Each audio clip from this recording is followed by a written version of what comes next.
It's really your own people sometimes.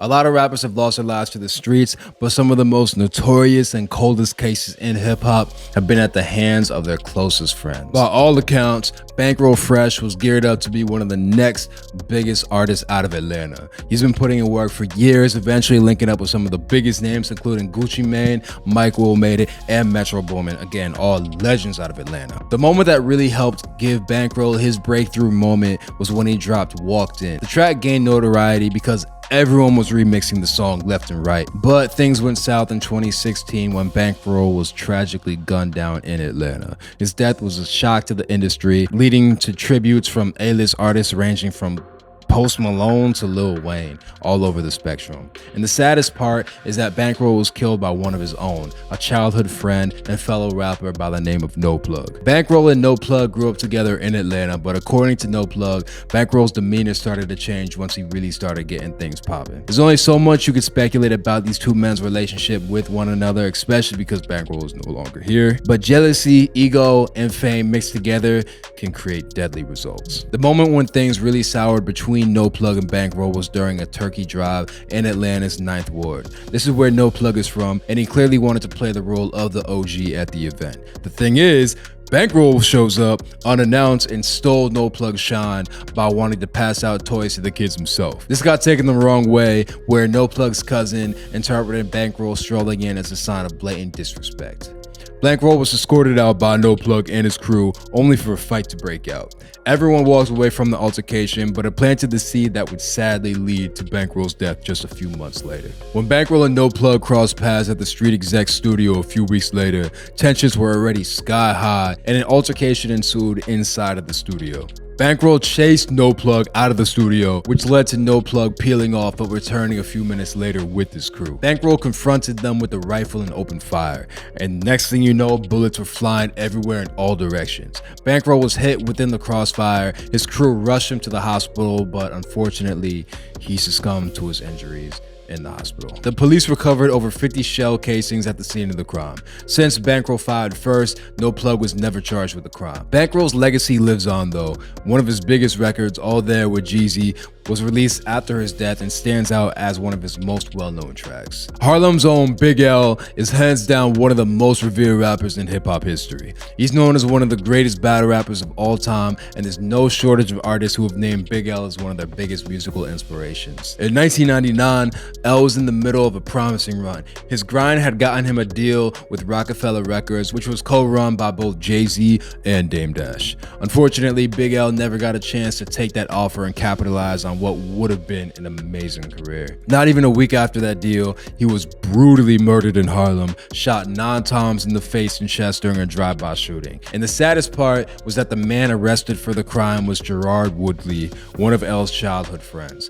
To this day, NYPD never fully solved Big L's murder case. Woodley was released not too long later just due to lack of evidence. In the time since, several details have emerged that complicate the story behind Big L's death. L's oldest brother, Big Lee, was the alleged leader of the NFL crew in Harlem. While locked up on a weapons charge, Big Lee linked up with a hitman from Brooklyn and contracted him to take out 3 members of NFL.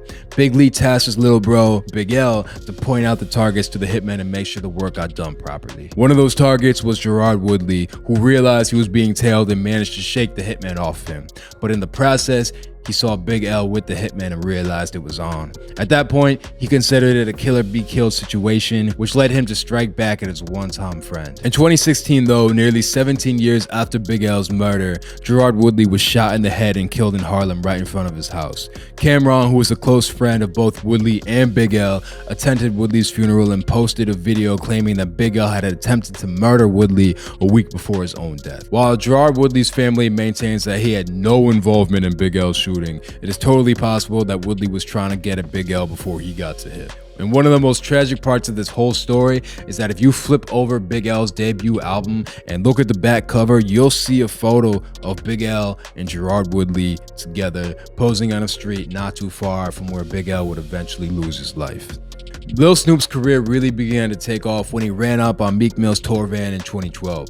At the time, Meek had a lot of heat from signing to Rick Ross's Maybach Music and was also in the process of putting together his own label called Dream Chasers. Snoop, meanwhile, was a teenager from Louisiana with rap dreams of his own. From the moment he handed his tape to Meek, his talent was undeniable. Meek apparently got Snoop on the phone just 20 minutes after hearing his tape, offering him to make him a part of his Dream Chasers crew. Snoop quickly earned a reputation of being the freestyle king because of how effortlessly he could keep flowing on the mic. With Meek's backing, Snoop was slated to really pop off and build a lucrative career for himself. Not only was he talented, but he was super young and already in a perfect position to be a prodigy to one of the most successful artists out at the time. In April of 2013, Snoop dropped RNIC, which cemented him as one of the youngest stars to watch out for. But Snoop barely got a chance to enjoy the fruits of his labor. Just a few months later, he was murdered at the age of 18 over a game of 2K. He was back in Louisiana and he would bet a bunch of money on a 2K game against his friend Tony Holden. And Snoop actually ended up winning the game off a buzzer beater, which made Holden lose it. Instead of paying up, he pulled out a gun and shot Snoop to death. Snoop was in the middle of capitalizing on one of the biggest breakthroughs of his career, and through doing absolutely nothing wrong, he got murdered over a game of 2K. Holden ended up turning himself in just a few days later. The scars of Snoop's death reverberated all throughout hip-hop. Meek built a true bond with Snoop, and the death really shook him to the core. He's paid tribute to him several times throughout his music. I think this goes to show that no matter how successful you may become, you really need to watch who's in your circle and who you allow to have access to you, because everyone does not have your best interest in mind.